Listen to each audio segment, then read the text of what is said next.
Home Place by Crescent Dragon Wagon, illustrated by Jerry Pinkney. Every year these daffodils come up. There's no house near them. There is nobody to water them, unless someone happens to come this way, like us, this Sunday afternoon, just walking. There is not even anyone to see them, but they still come up. These daffodils, in a row, a yellow splash, brighter than sunlight or lamplight or butter, in the green or shadow of the woods.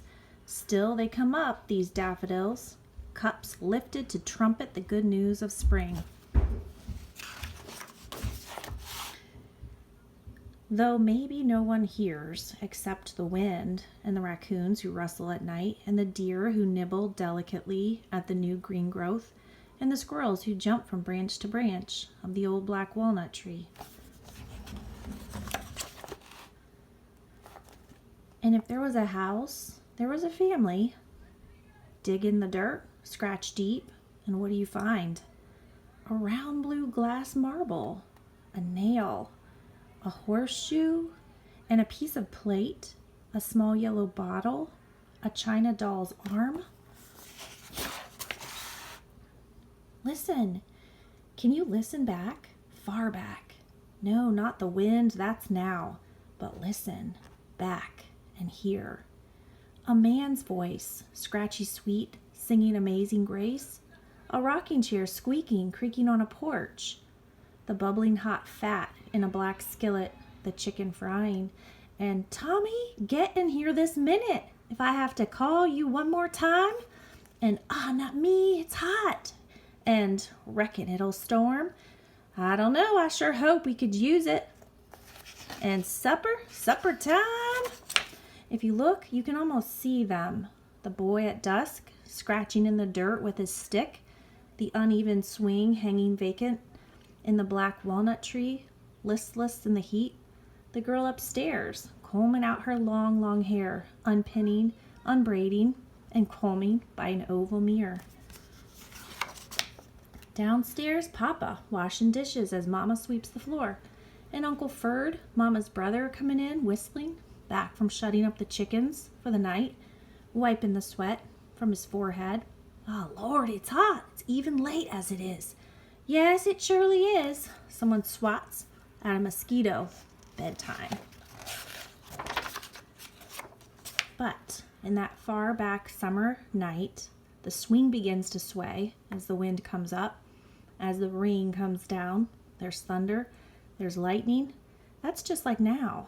The dry, dusty earth soaks up the water, the roots of the plants, like the daffodil bulbs the mama planted, hidden under the earth, but alive and growing, the roots drink it up. A small green snake coils happily in the wet woods. And Tommy sleeps straight through the storm. Anne, the girl who wishes for a yellow hair ribbon, wakes and then returns to sleep, like Uncle Ferd, sighing as he dreams of walking down a long road with change in his pocket. But the mother wakes, and wakes the father, her husband, and they sit on the side of the bed and watch the rain together, without saying a word, in the house where everyone else still sleeps, her head on Papa's shoulder, her long hair falling down her back. She's wearing a white nightgown that makes her look almost like a ghost when the lightning flashes. And now she is a ghost, and we can only see her if we try. We're not sure if we're making her up, or if we really can see her, imagining the home place as it might have been, or was, before the house burned down, or everyone moved away and the woods moved in.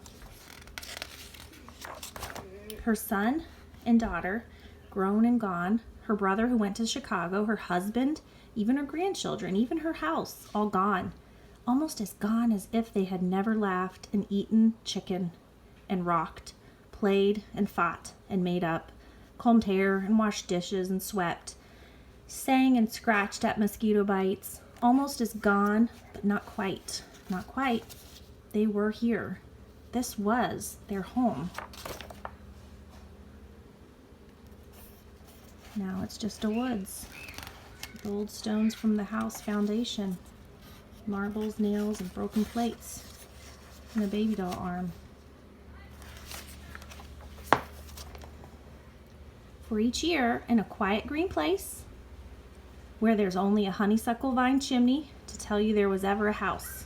If that is, you happen to travel that way and wonder like we did, where there's only a marble, a nail, a horseshoe, a piece of plate, a piece of doll, a single rotted, almost gone piece of rope swaying on a black walnut tree limb, to tell you there was ever a family here.